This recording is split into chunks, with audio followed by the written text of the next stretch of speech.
Hello and welcome to Business Talk, brought to you by the Sharonville Chamber of Commerce. I'm Britt with Emory Federal Credit Union. I'm your host, and today here in studio we have Dan Semsel from the Ohio Department of Veteran Services here to talk to us about veteran services and getting veterans back into the workforce. Well, thank you so much for having me. This is a great opportunity to tell the story of the Ohio veteran. The nice part about it is Ohio is the sixth most populated state when it comes to veterans in the United States, which is unique because we only have the one major military installation at Wright-Patterson. But we have 775,000 veterans in Ohio. And what we're trying to do with the Department of Veteran Services is work in partnership with the Ohio Department of Job and Family Services to help veterans find employment. We want them to find long-term meaningful jobs that will carry them through their post-military careers. So we work it to try and build the bridge in the middle, where the Department of Job and Family Services works to place individual veterans into employment. Our function as the Department of Veteran Services is to work with the employers and teach them Military Culture 101. We want them to understand that veteran job seeker. We want them to understand where they're coming from, why they their mannerisms, why they act the way they do in the job search process, and how to engage that incredible skill set that they come out of the military with, how to bring that into the workforce. Yeah, there is a unique challenge with a veteran, going from a very controlled environment where they were given commands and they followed those commands, those orders, and then going out into the private sector. It's a total different world for them, isn't it? It can be very intimidating in a lot of ways. Well, first off, in the military service, you don't do a resume.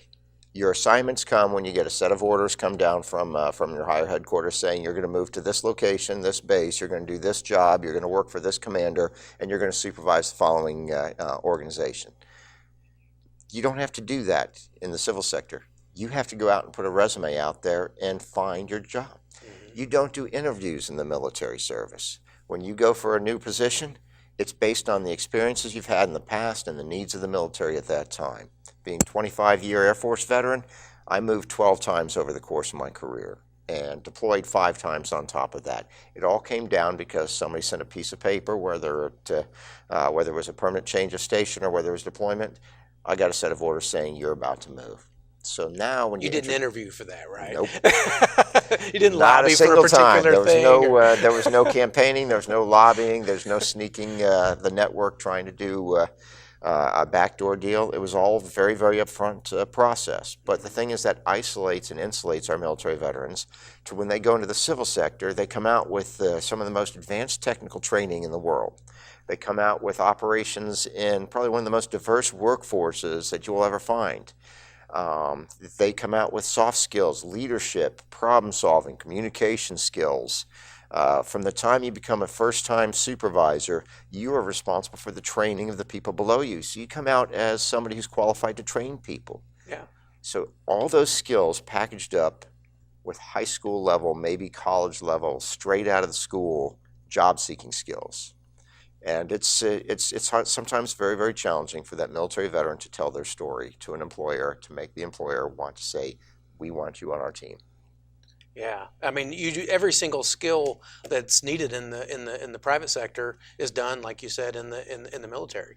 So they come out and they already have all of these, and now it's just a matter of refining their their language, being able to speak the private sector language, right? To translate. That's correct. All of that awesome training and experience that they have. Now, granted, they're not necessarily probably going to say, if you have a need for something to be blown up, there's not as much of a need for that in the private sector, but there are some. There's demolition experts and stuff in the private sector too.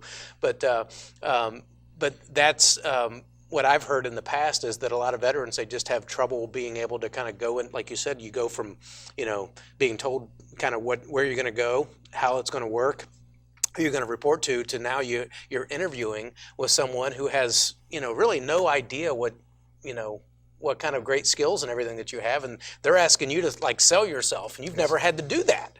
That's where the challenge comes in. We have our military veterans. We operate in a whole arena of acronyms. We have our own separate language and culture that makes it sometimes SOP, a challenge. Right? Yes, it's all about the standard operating procedures. You live by your acronyms, and it makes it sometimes it complicates matters. My career field in the Air Force was logistics readiness officer. In the civil terms, that would be a supply chain manager. I have 25 years of supply chain management experience. But with the fancy duty title that came with the military, plus the alphanumeric codes that describe every career field in the military. In the Army, it's called Military Occupational Specialty, MOS. In the Air Force, it's Air Force Specialty Code, AFSC. When you throw that alphanumeric code with a duty title that doesn't necessarily directly relate to the civil sector, that becomes a barrier to the first step of the translation, which is, what can I do for you? Yeah. Now, we've done some great things to try and mitigate that. Through Ohio Means Jobs, there's a military skills translator on the website. So a military member can take their core career field and use their duty title, or they can use that alphanumeric code and plug it into that translator, and it's going to spit back a few things. It's going to spit back, first off, what is the terminology, what is the language to use to describe their job responsibilities in a resume.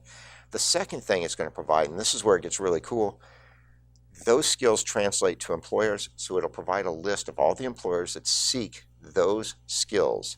So you not only know what you really did in civil terms, you know who wants you. And That's that great. opens doors past a lot of military linear thinking. Our aircraft maintenance folks are a great example. They fix F-15s, they fix B-2s, they fix C-130s, these fancy military aircraft to an extreme level of precision. But by linear thinking and thinking about that skill code, that specialty code, their first thought is, I need to go work for an airline. Well, the reality is those skills, if you can fix a jet, you can fix a lot of things. Yeah. An organization, I love the Kings Island example because they want jet mechanics. Why does Kings Island want jet mechanics? They want the beast to operate in a precise and safe manner every time somebody rides it, while at the same time the beast still scares the poo out of you. It needs to scare you and be safe every time. Aircraft mechanics provide those skills, and the job skills translator links people to those kind of companies. And that's just one example. That's great. That's great. Now, what are some of the other ways, or some of the ways that the Ohio Department of Veteran Services actually will, assist veterans in connecting with employers? Well, our program itself within the Department of Veteran Services is educating the employers on military culture, capabilities, and information that's going to help them both recruit and retain their veteran talent. There are 3,600 veteran-friendly companies that are currently listed on Ohio Means Jobs. We want to go out and help increase that number by teaching these employers, teaching their HR teams, teaching their recruiting staff, teaching their managers, both the front line and the senior management, what the veterans bring to the table. A lot of times that's understanding the military culture. Some basic things like, how do you interview a veteran? Well, when the veteran doesn't come out with strong interviewing skills because they don't do that in their career, we want to help the employers understand how to ask the leading questions that'll get them the answers they want, from examples such as what kind of training did you have in the military that translates into the job that you're applying for? Have you ever supervised people? What is your leadership style? What kind of leadership training have you had? We want to set the employers up to understand the culture, to be able to do it. 91% of our military career fields translate into a civil equivalent. We want to help those employers reach out and know who and what they're looking for, what skills they're seeking, how to find out if a veteran has those skills, and how to bring them on board in the first place. It's very much an employer-driven environment, because we've set up right now 9 different training modules, ranging from an introduction to military culture, to regional demographics, to myth busting, getting past some of the stereotypes and myths about the military veterans. We've set this all up to even leading to managing a veteran. How do you take care of your veteran employees to try and keep them on board? So you not only help the veterans, but you're also helping the employers. That's correct. To be able to, basically so we can speak each other's language. That's exactly on the spot. And that everybody can be helped and get a benefit from this. Well, if the employer understands the culture and the language a little bit better, just that one little edge, they may not miss that diamond in the rough that's applying for a job. And when you look at how many employers we have in the state of Ohio, and you look at the 775,000 veterans in the state of Ohio, I mean, just as a matter of fact, in the Hamilton, Montgomery, Butler, and Warren County That's 125,000 veterans in just those 4 counties, 1/6 of the entire veteran population in a very dense area in Southwest Ohio. We want the employers to understand where the veterans are, how to reach them, how to understand what the veteran's trying to communicate, and how to help that veteran make that transition out of military service and military mindset into the civil sector. That's fantastic. Now, where would veterans and employers go to get information to connect, to utilize your services? On the employer side, that's in fact going through us at our website, www.ohiovets.gov, will get you into the workforce team. It'll get you the entire Department of Veterans Services. Through there, they can click on the Jobs tab, which will link you to the workforce team, such as myself. We have workforce consultants that cover the entire state. I've got counterparts in Columbus and Akron, and we can work directly one-on-one with the employers. We've also started, effective 2019, online training programs. So an employer, if they don't have time to set up a one-on-one session, can jump in online and attend one of our trainings virtually. And the cool part about it is, as of December of 2017, all of the training we offer is accredited by SHRM, the Society of Human Resource Management. So it is free continuing education credits for those folks in the HR career fields could benefit from them. Wow, that's fantastic. We've been talking with Dan Semsel with the Ohio Department of Veterans Services. There is, you said 750,000 veterans that are, that are out there that workforce development, can take advantage of to help place and get these folks working and doing, get them in careers and just making great things happen. And it's what a tremendous benefit that you guys offer. This is fantastic. Well, it's worked out very well over time. Our current veteran unemployment rate in the state of Ohio is 3.1%, which is phenomenal. We've come a long way from numbers that were well into the double digits, even as recently as 5 years ago. Now, what we're still seeing, though, is veterans tend to sell themselves short. It's an intimidating environment entering the civil sector. So a lot of veterans, right now, it's almost 1 in 3 veterans is underemployed. They've taken a job below their skill set or capability because they were looking for something. So we're trying to help get the veterans at the right level. Now, everybody wants to be a CEO. Everybody wants to be the boss.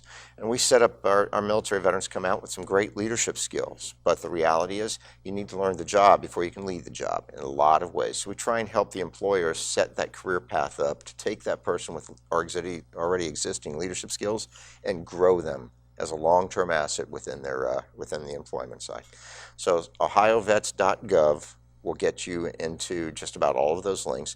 We also have tabs through the Ohio Means Jobs side of the house, through the Ohio Means Jobs website, that will help employers register as veteran-friendly. And they can also use that military skills translator to reverse engineer if they see a resume that comes in with that alphanumeric career field code. So it's ways that we're trying to continue to push this forward. That's great. Well, Dan, we appreciate you coming in and sharing all this information with us. Again, our guest has been Dan Semsel with the Ohio Department of Veterans Services. Until next time, you've been watching Business Talk.